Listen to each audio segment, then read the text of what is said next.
Hello, this is the Jay Show, and this is Dr. Jay Smith with Hatun Tash. Hello, Jay. It's great to have you back on board. Thanks for having me. And this is really our last season. This is the season where we're now going to pull it all together. We're moving away from the Quran. We're moving away from the manuscripts. We're moving away from how it was put together. And we're asking now, if the Quran was not written by Muhammad, then who is Muhammad? And how did Islam begin? Yeah. We're going to call it the two Qiblas. Actually, we're going to find four Qiblas. So maybe we should call it the four Qiblas. But what I want to do, Hatun, in this series of episodes, I want to now look and ask the million-dollar question that no one's asking. We have been told that Islam began, and if you look up on the screen, we'll look up and show you what we have, that Muhammad is the last and greatest prophet. That's what we've been told. Yep. This is what the Muslims claim, and that the Quran was his revelation sent down only to him and is the final and greatest revelation. Therefore, Islam is the final religion based on Muhammad's sayings and life, which is the Sunnah, and on the Quran's teaching, which conclude would be, thus Islam is completely dependent on Muhammad and the Quran. Muhammad and the Quran, the book of the man, like we've been saying all along. So far we looked at the Quran and we saw Quran has been corrupted through centuries by Muslims especially. And now we are going to look at Muhammad. What does history tells us about Muhammad? Does Muhammad fit the information Islam gives us? Okay, to do that, we need to look and see what they claim. Let's look at the classical model. Now, this is the only model that I've grown up with, that you've been told, that everybody that's listened, this is the only narrative we've ever heard on Muhammad. And the first thing we've been told is that he was born in 570. Yeah, he was born in 570 in Mecca. And he had his first revelation around 610 in Mecca, cave called Cave Hira, by angel. By an angel named Jibril, or as we know, Gabriel from the Bible. Okay. And that from 610 to 622, he received the first revelations, which is in the Quran as addressed as Meccan revelation. So Meccan this part, surahs. Second this goes from right to left. So the second part, rule of thumb, there is some Medina material here, but that would be Meccan there. Okay, so rule of thumb, that part would be what he received from 610 to 622. Then what happened in 621? 621, Muhammad miraculously visited heaven, where with the help of Moses, he received 5 prayers from Allah. Moses helped him to make a deal. So it's called, in Islamic tradition, it's called a Miraj. Miraj. So he flew on that winged horse up to Jerusalem, went up to the 7 heavens. That's why the Dome of the Rock is built there, to commemorate that. So they tell us. We're going to show a totally different story, but that's what the classical account says. Went up to the 7th heaven, met Allah, came down to the 5th heaven, met Moses, bounced up and back and forth between those two until he got it down to 5 prayers. And that supposedly in the Quran is in Surah 17, Ayah 1. Yes.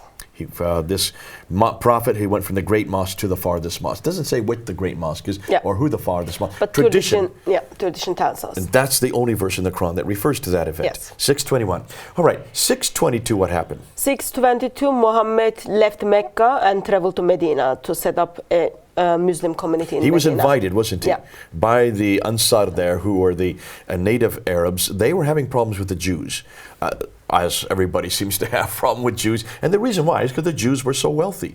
They were gaining all the riches, and the Ansar were jealous of them, and they were the natives there. The Jews had been there for centuries, but the Ansar said, this is not right. We need to have someone to arbitrate between us. So they send a contingent down to have Muhammad come up. So he comes up. Also, Islamic tradition tells us that was the time Muhammad had been persecuted in Mecca. So it was also a good timing for Muhammad to move to Medina. It worked perfectly for him.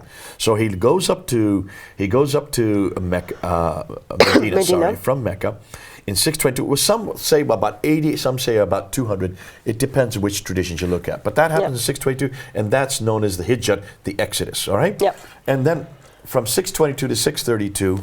While Muhammad lives in Medina, he received the Medina revelations. That will be the first half part of the Quran. Basically the first 20 surahs, but they're the largest. That's why they're at the front. Now there are some Meccan verses that are in here.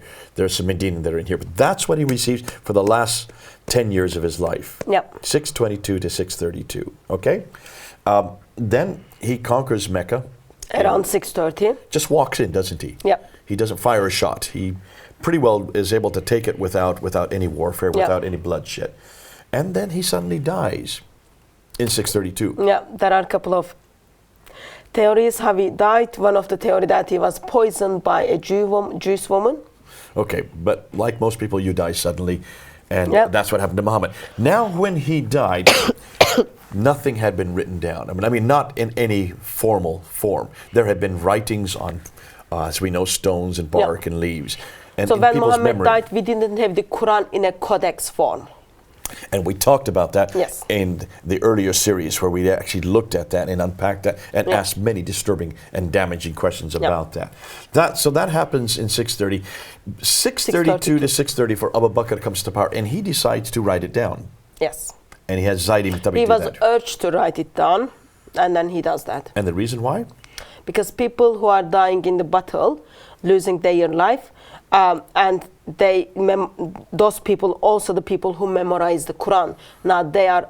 It's urgent because they are losing the Quran. They're losing the Quran. They need to get it written down, otherwise the Quran will be lost forever. Yeah, 630. So and then Abu Bakr dies. 632 to 634. We've got Umar. 644. Sorry, 644. We've got Umar. And he's the one that expands out and moves out the borders of Islam. He starts going across North Africa. He goes up and takes the Persian area. So he takes Basra, Baghdad, Damascus, Jerusalem, Cairo. He's one of the very violent. Very caliph. violent. Yeah. And that's coming. Well, those 5 cities still aren't under his control, but he's warring against them. Yeah. And then you have Umar dies and Uthman comes to power. Yeah, that's 644 to 656. 56. And that's where then they start moving out even more. And he's quite violent as well. And he is the one that takes that first copy of the Quran that was given to Hafsa, one of Muhammad's wife, but was compiled by Zayd ibn Thabit under Abu Bakr. And he takes that copy, which is about 20 years old now. Yeah. It's a first codex. And he has Zayd ibn Thabit rewrite it with 3 other friends, Zubair, Alas, and Harith. And the 4 of them rewrite it, am I correct? Yep. In 652, around 650, 652. In a perfect Arabic form. And they burn everything else. By order of Ottoman, everything else has been burned. And they send it then to 9 provinces. Yeah. And that's done in around 652. Then he is killed in 656, and Ali, the adopted son of Muhammad. Not adopted son, son-in-law of Muhammad. Son-in-law, sorry, of Muhammad. Then comes to power, and he takes over and then for about 5 years. He gets killed at the Battle of Siffin with Muawiyah, who begins and introduces the Marwan, the Sufyani period of the Umayyad Caliphate. Yep. He is a Sufyani family of the Umayyad, and that's where the Umayyad Caliphate begins. So really, it's that's the narrative. Now just take a look at that. We've got it up on screen there. 570 to 661. And from 624 to 661 is what they call the Rashidun period, the period of the rightly guided caliph. So I'm going to put it up on screen. I'm going to show you another graph. Here you can see the classical account when it was written down. There you can see it all there. And you can see it going across where you have 570, 610, 624, 632, 650, 665. That's where you have the Rashidun period, 624 to 661. And then Abdul Malik comes in 685. That's going to come very important later on in our talk. But then we want to get to the next slide. And you notice that none of this is written down until 833. And also you notice 876. 876 is when the first Qibla points towards Mecca. Okay, hold that under your hat. That's important. But I just want to show you that. So let me just show you this slide here. When is all of this written down? Now take a look at that. This is what I just did by hand real quickly. If you look on the left side, you'll see the 570 when he was born. You will see the Hijrah 610, the Hira cave where he received his revelation, 610. Hijrah moving up to Medina. Qibla is canonized in 624, and then he dies in 632. But all of that story, everything we've just talked about, everything we've just mentioned from 570 up until let's do 661. Yeah. Where does it come from? It comes us from 9th centuries, actually. So we see earliest biography of Muhammad is written by someone called Ibn Ishaq. which we've got nothing from him. He dies in 765. We don't have any of his period. Yeah. You can see it up on the slide there, 765. Yeah. And then around, we've got someone called Ibn Hisham, all right, who expands the writings of Ibn Ishaq. He's not a student of Ibn Ishaq, but he gets it from one of the students. So he's a second generation. Why is it we don't have Ibn Ishaq's material? Isn't that rather clumsy? If he's that important, why is it none of that? How can they not retain something from as... It's called Welcome to the World of Islam. They don't, okay. So Ibn Hisham is actually the first to write it down in a codified form. Yeah, and when we look at the Ibn Hisham's writing, he says, oh, there are lots of more embarrassing stories regarding the Muhammad, which I am discrediting to write them down. So he throws it out. Yeah, because they are embarrassing to the It's world. embarrassing, so he just goes and throws it out, says, I only want to keep what I want to keep, throw away all and the then rest. also he expands. No sense of history, no sense of also austerity, of holding on to that which has come before you. Yeah, other thing is, there is something in history called the criteria of embarrassment. Those kind of stories makes that story reliable. Yet Ibn Hisham in 833 thought we shouldn't know those informations, and he didn't compile them. He threw them away. He threw them away. Now, when you stop and ask about a historical context, this is probably what we're bringing up here is one of the most devastating. And I think when I started studying Islam way back in the 1990s, actually I was studying in the 1980s, but in the 1990s here in London, when I was studying Islam at School of Oriental and African Studies, and I had Dr. Gerald Hatun mention this, what we're mentioning right now, that the earliest biography we have of Muhammad is not written down for 200 years after his life, after his death. That's very, very long time. It takes the Muslims 200 years to finally write his story down. It's known as the Siratu Rasulullah, written by Ibn Hisham. Yet remember, Quran tells us for individual to be Muslim, they must obey Allah and also obey Muhammad. Yet his biographies are written down very, very late, and his customs are written down very, very late. We then looked at the sayings. Now, most Muslims know about the sayings probably more than the Sirah. The Sirah is not as popular. Ibn Hisham is not as well known by many of my Muslim friends, but they all know the Hadith. Yeah. Why is it the Hadith are so important? Hadith is the guideline for them, like how they need to pray, what they need to do, what Muhammad said, what Muhammad did, when Muhammad smiled, when Muhammad was silent. What kind of dress wore he, how long his beard was. How you have to live as a Muslim. Even how to brush your teeth. Everything is in the Hadith. And the Hadith were finally compiled by a man named Al-Bukhari. Al-Bukhari was given 600,000 of these akhbar, these sayings.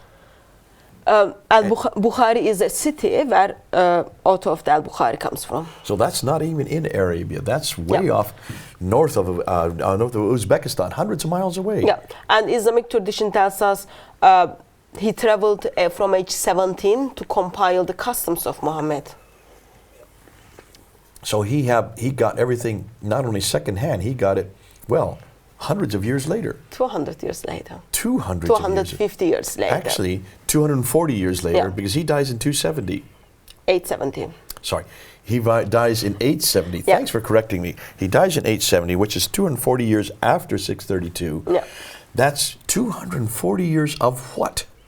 Yet remember, as he compiled the customs, he put down only 2% of what he had. So he took 600,000 of these akhbars and he whittled it down, threw out 98% of it, and only retained 7,397. 7,295. Oh, I thought it was 397. But Okay. anyway, I'll go with your number. roughly 7,400. Okay. Let's compromise. 7,400. So that is only 2%. He throws out 98%. Yeah. Why? So as we see, Muslims failed to hold on the earliest biography of Muhammad by Ibn Ishaq. Ibn Hisham discredit lots of part of Ibn Ishaq, and then Bukhari steps in and then discredits 98% of the customs of Muhammad. The question is, what are they trying to hide? Exactly. And why is it that we don't have that 98% today. I would like to see what he threw away. I would like to see what he retained. Well, we know what he retained, but I would like to see what was there that he threw away that would either contradicted or disturb the material that he kept. And I imagine that there's an awful lot of material that we should be looking at that we can't. Yet remember, we don't have actually what Bukhari wrote it down. We've got a couple of generations. And if wait a minute. Are you talking about the 2% we do have is not original? They don't go back to Muhammad. They don't go back to 870? Bukhari, because our earliest manuscripts, I thought it was from 1800s. 1700, so 18th century. Yeah. And then we do have something from the 14th century. Yeah, but that's not complete. But remember, a while back I showed you a chart where from Bukhari we've got different students, and then from Bukhari we've got 4 students, and then in somehow there were disagreement between those 4 people, and then miracle happened. Those 3 people's writing got lost. We left with 1, and from this one there are 17 Bukharis, and then we've got only 1 which is officialized in 1300s after Hijrah. But that's different topic. I hope you're all watching this. I hope you're hearing what she's just said. That's different topic. Even with Bukhari, we don't have the original. Now, this sounds much like the 26 Qurans all over again, doesn't it? Yeah. Remember when we looked at the 26 Qurans, we put up that graph, and we had all these 26 authors. Some of them were students of other teachers who were students of other teachers. There's 3 generations of students, and then we looked at them and we noticed that every one of the students disagreed with each other, and they disagreed with us. Now you're saying we have the same problem with al-Bukhari. I cannot say we've got the same problem, because the problem we've got with Bukhari is when there is a disagreement, suddenly those writings they got disappear. lost. Yeah. So we don't even know what the disagreements are. So when the story about 600,000 whittled down to 7,400, the 2%, we're not even sure what that 2%, if that 2% is what al-Bukhari wrote. Yep. It's only what his students wrote.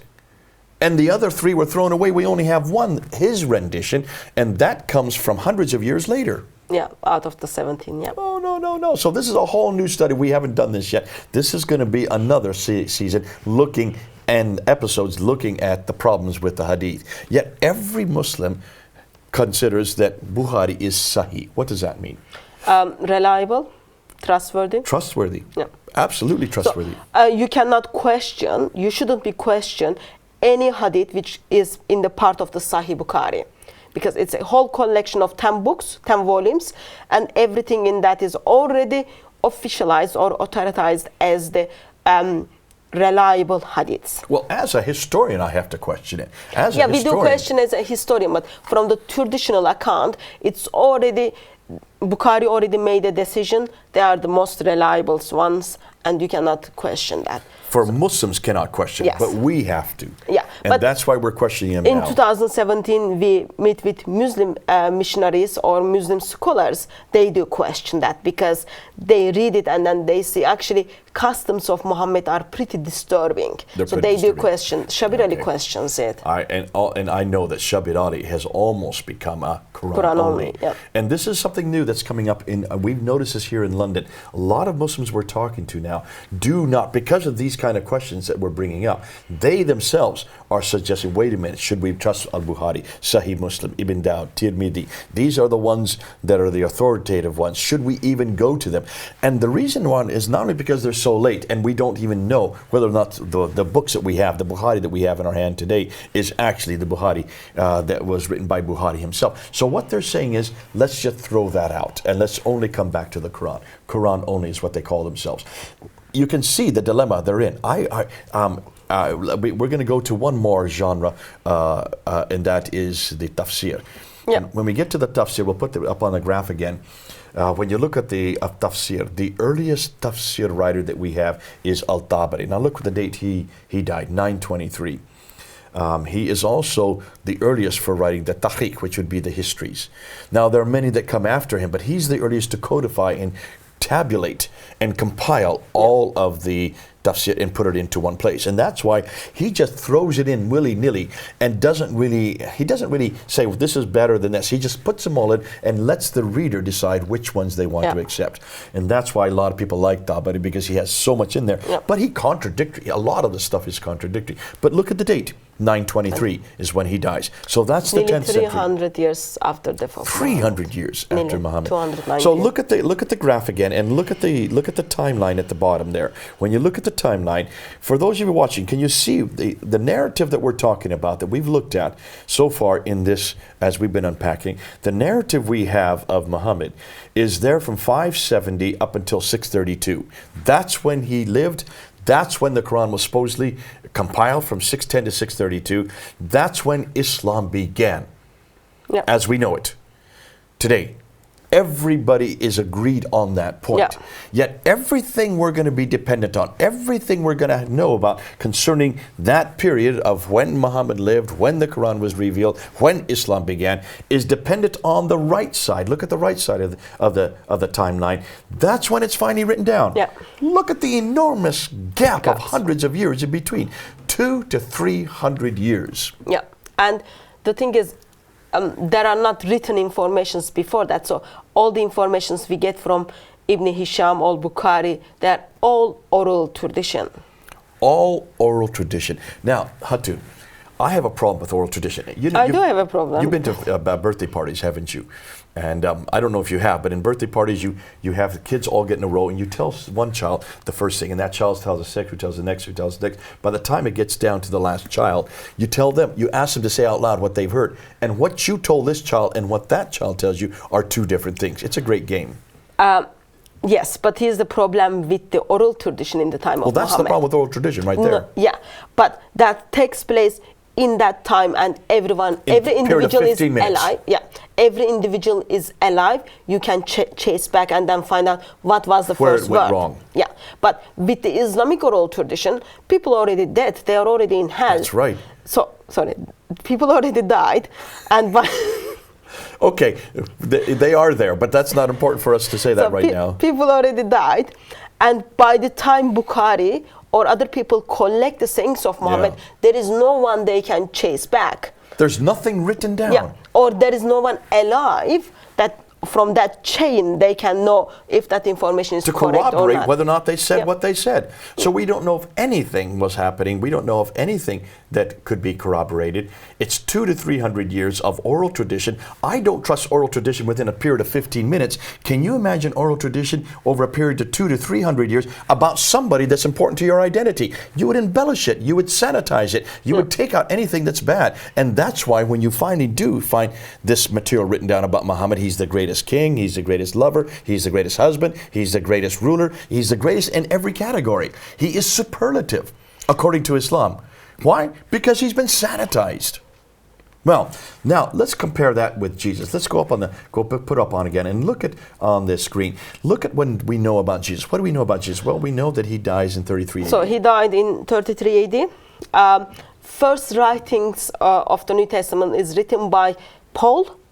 That's 48 AD to 64. That's approximate 15 to 30 years. 15 to 30 years after death of Jesus. Okay. He never knew Jesus. He never saw Jesus. He never met with Jesus, yet he traveled with the companions of disciples of Jesus. So he got it from, and he also was inspired by the Holy Spirit. And then Gospels, biography of Jesus are written around 60 AD.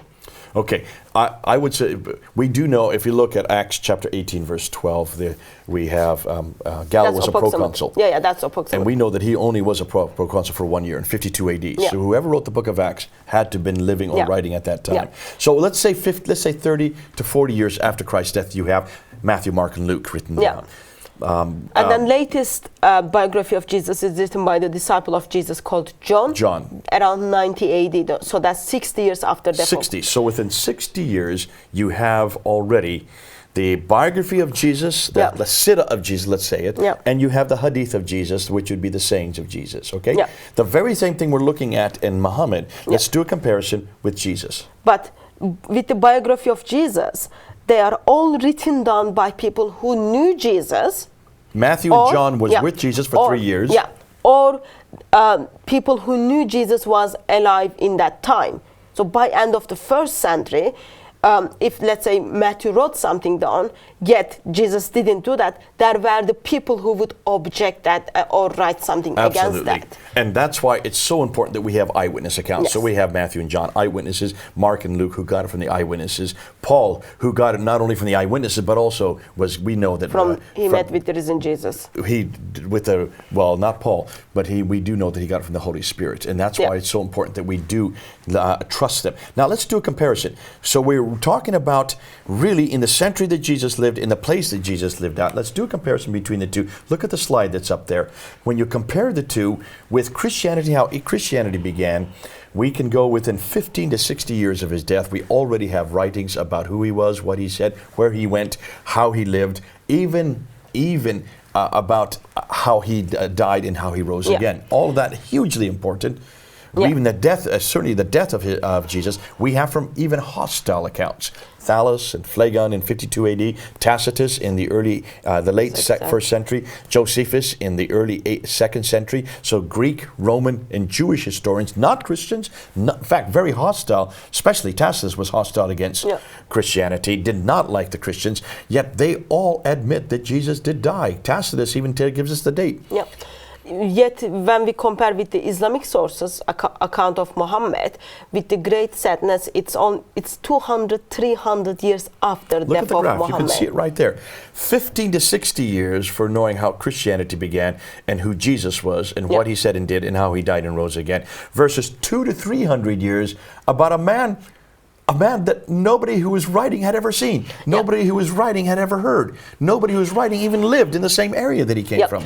Other thing is, in Christian community, none of the Christians disagree regarding the biography of biography of Jesus, what he did, how he lived. Yet in Islamic circle, Sunni and Shiites are disagreeing regarding the life of Muhammad. Yet their sources are written 200, 300 years after the death of Muhammad.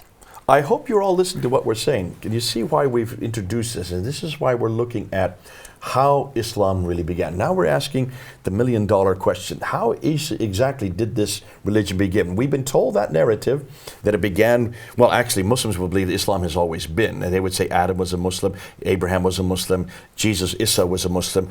But certainly from how Islam began as an entity that we look at today, that, they say, began with Muhammad between the years of 570 and 632. That's the narrative, the only thing we've ever been told. Now suddenly we find out that everything we've been told, and I hope you Muslims are listening to this, everything you have been told about your prophet, about where he lived, who he was, what he said, what he did, everything is based on material that was not written down for 200 to 300 years. 200 to 300 years later, all from oral tradition, hearsay.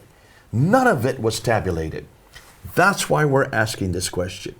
Which means I don't trust it, and neither should you. And we're going to show you why you can't trust it. Because what we're going to do now in the next episodes, we're actually going to go back to the 7th century. We're going to go back to the 7th and 8th century. And we're going to look at what history tells us. We're going to see what the historians today are now finding. And it's not going to be pretty. All right, this is Jay and Hatun here in London. Over and out.